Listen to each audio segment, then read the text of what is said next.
The Grammys introduced the Best Asian Pop category. Last FM called ARMY bots. Why does this all feel so personal? It makes me want to connect the dots. So who gets to decide what legitimate music sounds like, and why does it seem to never include us? And as a woman of color working in the creative industry, I know damn well what it feels like to fight for a seat at a table that wasn't built for you. So is BTS playing a game that was never designed for them to win? Let's talk about it. The Billboard Music Award goes to BTS! BTS! BTS! And the Grammy goes to Kiss Me More.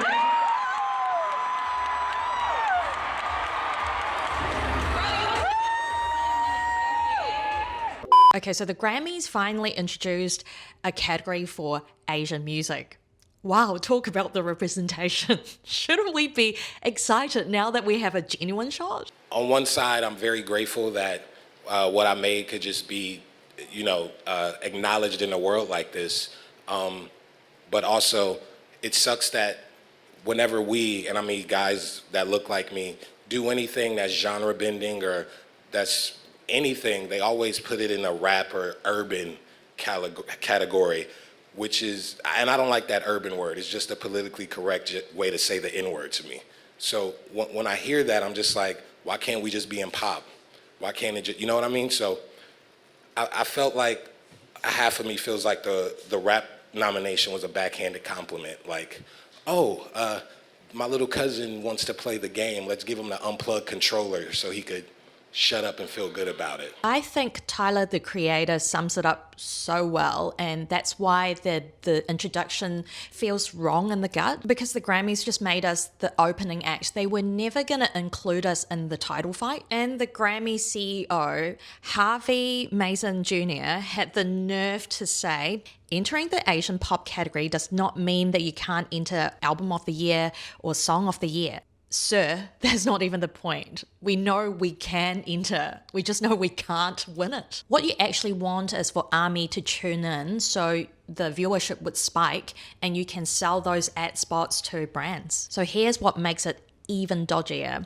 Award-winning producer Sleep D's, who has a contact inside the Recording Academy, I'll link his video down below, he shared some insider's knowledge. Allegedly, the intent was for BTS to win the inaugural Asian Pop Award, not because they deserve the recognition, they already do, but to legitimize the category, to make other acts chase it. And BTS saw it too. They weren't being honoured, they were being used. And the whole opening the door for other Asian artists reasoning is the hostage.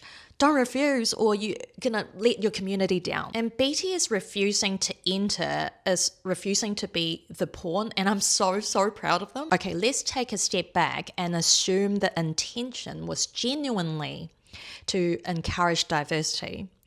But how the gesture is received is what matters.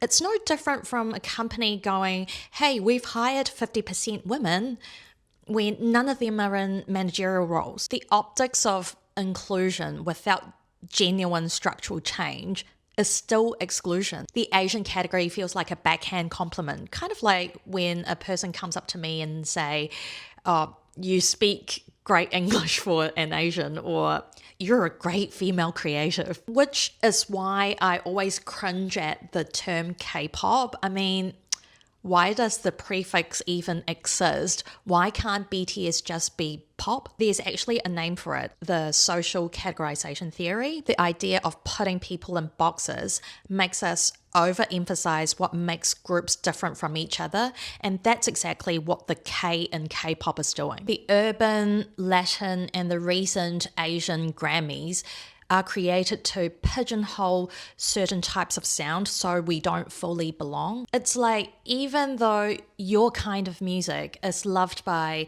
millions globally, without the right label, it's not real music. Let's talk about whether K-pop is even being judged as music altogether. So Park Si-hyuk, the chairman and founder of HYBE, he challenged what should be recognized as art in his Time magazine interview. He believes in the West there is this deeply embedded fantasy of the rock star. A rock star acts true to their soul, and everyone must accept it as part of their individuality.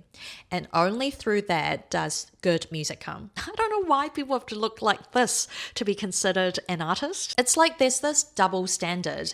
A rock star is a genius and an idol is a manufactured product. He also used ballerinas as an example. They are highly disciplined, and if you've done ballet before like me, you'll know the dance form is highly structured and highly formulaic. K-pop just isn't taken seriously as art, even though it requires the same rigor, the same discipline, not only in dance, but also vocal training and keeping your body in shape.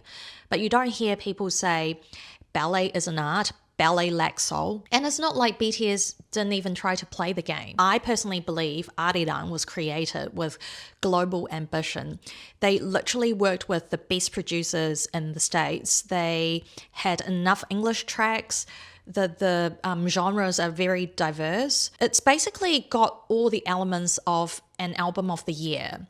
And you can hear the intention in every track. But of course, the Grammys shifts the goalpost game. They said that the Asian pop category requires meaningful use of Asian lyrics. So the songs that were too Asian for the main categories all of a sudden became not Asian enough for the Asian category. And after this whole Grammy saga, I read the lyrics of Aliens again and it hits me differently. When Hobie goes, "Oh my god, do I look too funny?" And then Namjoon claps back with, "I'm the only one who can speak English, but that's how we kill." And you guys with those big eyes say, "Are they for real?" I feel so seen, and I think a lot of children of the Asian diaspora will resonate with us. It's like you are the alien of your friend group, the token Asian, or the only one that can speak English in your family. Personally, I haven't had the easiest road being an Asian woman working in the advertising industry in New Zealand. I had no connections. I don't have industry parents. I had to figure everything out on my own. I'm not Korean, but when I hear the lyrics of Aliens, I honestly feel a sense of pride in my gut. It's the kind of representation that the mainstream never gave me, coming from a group that the mainstream constantly refuses to legitimize. Like a lot of us, if the system refuses to give BTS the credibility, BTS refuse to be gaslit into thinking they don't deserve a seat at the table. And Aliens charting #1 on iTunes across 80 countries. Shout out to Kiwi Army. After the boys dropped the news of not submitting to this year's Grammys, is forever iconic. We responded the only way we know how. No radio play, no institution's permission, no Grammys submission needed.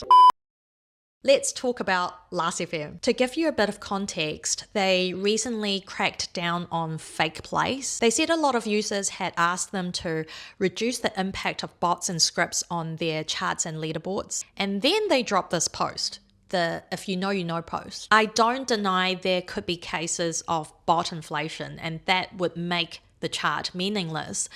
But to drop that rage bait post, not only against BTS, but the wider K-pop community, without a nuanced system that could distinguish between real fans and bots, and then frame it as some kind of a win, it feels really tone deaf to me. The concern from ARMY is that Last FM's bot detection could potentially flag real fans, people like myself, who are genuinely listening on repeat as bots. Dedicated stans that are listening to BTS on loop or sleep streaming or are using multiple devices could be seen as bots to an algorithm that can't distinguish intent. Last FM built its charts around how they want music to be consumed. It's like they want people to act like indie, alternative, Western music fans who stream a moderate or normal amount. When people like us showed up, K-pop fandoms with a whole different listening culture, their platform actually has no framework for it. So behavior that is completely authentic within ARMY culture or stay culture or one's culture, whatever your fandom is being flagged as suspicious by a model that is calibrated for a different norm. Why is their way normal and ours not? With social media, I understand we're all in our own little echo chambers, and I acknowledge that there are people out there that don't know a single BTS song. But what's the difference from me not knowing any Olivia Rodrigo's songs? The prejudice goes beyond the type of music that is being put on the pedestal. It extends to listeners who have taste versus who are just fanatic fans, which is why this feels so personal. Let's talk about Billboard and how it repeatedly shifts its goalposts to favor radio play and downweigh fandom buying and streaming behavior. In June 2023, right after Jungkook's solo single announcement, Billboard quietly stopped counting digital downloads bought directly from the artist's own website. And very conveniently, the impact fell predominantly on K-pop acts like BTS and hip-hop artists who built their fan-driven sales tactics outside the traditional radio system. That's exactly what Tyler, the Creator, was getting at. If you don't play by the rules and you build your own way in, the rules just change. And maybe BTS just got tired of playing by rules that were never written for them to win. If radio actually played BTS like any Western artist, like Justin Bieber, then fans would passively listen to BTS throughout the day, like everyone else, in the normal way. But because radio locked them out, fans had to actively seek, actively stream, actively repeat to get the same cumulative exposure Western artists get just by existing in the public sonic space. Don't just loop the album over and over again. The censors think that you're a bot. They cut those streams out a lot. So ARMY listening to the same song 50 times, it's not fanaticism, it's compensation. The system created the behavior that is now penalizing. It built this cage and then has the audacity to blame the birds for how they fly in it. And you would think after a decade of global domination, BTS would be a radio staple, but that's not the case, unfortunately. And hearing BTS in the public or on the radio is literally like catching a unicorn. And every time it happens on New Zealand radio, the Kiwi group chat goes off. Here's the irony. Keeping us out of radio kind of backfired. ARMY didn't wait. We built our own infrastructure. We have our own fan edits, we have our music analysts, we have fandom DJs, content creators, reactors. There's this whole parallel discovery system that sits perfectly fine outside radio play. I think what's cool about this is that listening to music this way turns the whole discovery process from a passive act to an active one. When you listen to the radio, say on your way to work, it's just there. A song plays, maybe it's catchy, and you might remember it, you might not. But finding BTS meant going out of your way, buying the track, tracking down the physical album, sitting there with a genius translation right in front of you, dissecting it so you understand what Namjoon is actually trying to say. That kind of active searching, interacting, sharing, it's what makes music stick. It's what turns a song into a memory, into an identity, into a whole community built around it. When Arirang, their comeback album, first dropped, we streamed and we watched a live breakdown of the entire album by the members themselves on Weverse. Fans quickly ranked their favorite tracks and dropped their reaction videos online, and listening parties brought us together. Have I heard the title track Swim on the radio once? Nope. Did the album break multiple records. Absolutely. It's so funny because radio is acting like this gatekeeper to legitimacy, but its actual cultural relevance keeps shrinking, and platforms that are entirely built by fans for fans are thriving. I mean, look at the BCD app. And it's not an accident. Radio is getting bypassed because it failed to adapt. A global multilingual fan infrastructure had no choice but to move nimbly through a peer-to-peer system, which actually made listening to music more communal and fun. Radio gives you music. We had to go find ours. The democratization means that you can go and find out more about the music you like or resonate with instead of someone telling you, hey, this is good, listen to this. That makes it mean more. Here's what the Grammys don't want to admit. BTS not being there costs them more than it costs BTS. Every year BTS gets nominated, the viewership spikes. ARMY tunes in, not because we trust the Grammys, but because we are hoping and waiting. And this year, that carrot they've been dangling for years just got handed back to them. BTS doesn't need the Grammys need BTS. Just like a BTS album, there's an outro, the Last Hurrah. The system was never built for BTS, but we're fighting this together and the institution is panicking. The Grammys creating this Asian category, Billboard constantly shifting the goalposts, Last FM cracking down on squabbles. Everything they're doing feels a bit like, okay, we can't ignore these people anymore, but how can we keep them playing in the corner without bothering us? It genuinely feels more and more desperate, like the last hurrah, the last attempt to stay relevant. Bad Bunny's album of the year didn't happen because the industry suddenly developed a broader taste.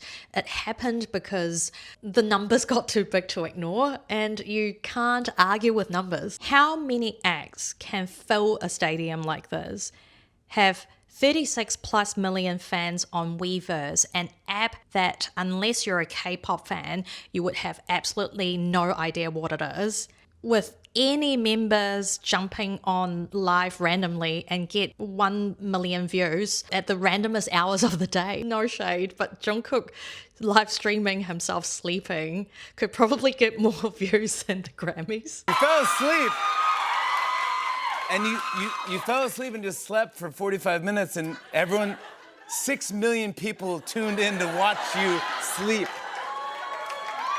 YouTube can keep shifting its algorithm, and Last FM can keep defining what normal is, and the Grammys can keep adding subcategories. But then there's this. BTS deciding not to submit to the Grammys this year is the most powerful thing they could have done, and I guess this video is the why. I genuinely think they wanted to win a Grammy. Delivery for Bad Bunny and Tiny. Intentions by Justin Bieber and Justin Bieber. And of course they did. They're human and they work so hard towards it.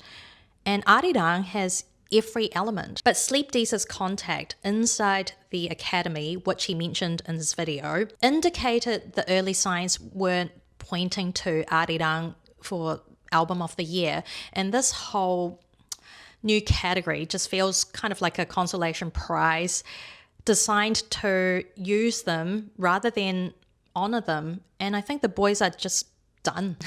But I still can't help with this bittersweet feeling that I'm getting. And I think other armies can articulate better than I can. I think saying no to something that you've dreamed of your whole entire life because it's not the version you wanted takes tremendous bravery. And that's what makes walking away so courageous, because it wasn't easy. It was their dream and they chose dignity over winning. And I'm so, so proud of them. And knowing how petty the Grammys is, not them deleting BTS performances off the YouTube channel and blocking armies because, we're leaving negative comments on the IG. This decision most likely shuts the door for future opportunities, even if they somehow corrected their systemic prejudice and decides to judge music purely based on merit. Yeah, some K-pop acts could win the Grammys before BTS, but the boys will go down in history as absolute legends for refusing to play this dumb game, because nothing changes the fundamental truth. The audience is real, the connection is real, and the love is real. And that is why I'm so proud of being ARMY, because we did stand the right people. No institution can take that away from us. And that's from me, guys. Mic dropping like Yoongi. Sorry for getting a little bit emotional. And now I would like to know what you think. Do you think there is this force that is constantly keeping BTS and music that are not from the West down, or am I just imagining things? Feel free to disagree with me in the comment section. I think discourses like these are necessary for us to keep moving forward. I felt so compelled to make this video essay, so if you enjoyed it, please hit the subscribe button so the algorithm will bring you back to this channel. It's a safe space where we can discuss fashion, music, skincare with a cultural lens. Meanwhile, I'll go and listen to some Asian music and I'll see you in the next one. Peace out.